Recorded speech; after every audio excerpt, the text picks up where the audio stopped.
Njengaphakathi eqenjini seliholele ekutheni ke i-IEC ithathe isinqumo sokungalivumeli leli qembu ukuba ligcwalise izikhala ezingaba khona ezinhlakeni zikahulumeni. Kuzoba khona izinto ekuzofuneka sizimise okwesikhashana ukuze kulungiseke lolu daba lobuholi. Umhlaziyi wezombusazwe uSolwazi Bheki Mngomezulu uthi uyavumelana nalesinqumo se-IEC.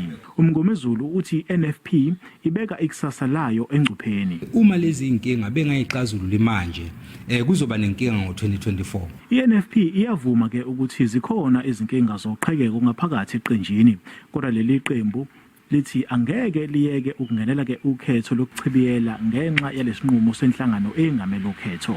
Iqembu liyaphila, iqembu liyaqhubeka liyasebenza, ingakho sikwazile isitholile isibalo sigaba samakhansela futhi sazoqhubeka ke singenele amanye ama-by-elections azoba khona ngoba siyafuna ukuthi sibone i-NFP ithola amakhansela amaningi kunalawo esinayo njengamanje.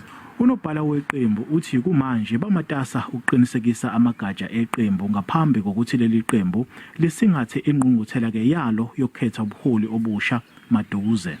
NginguSimphiwe Makhanya wezindaba ze-SABC ngiseThekwini.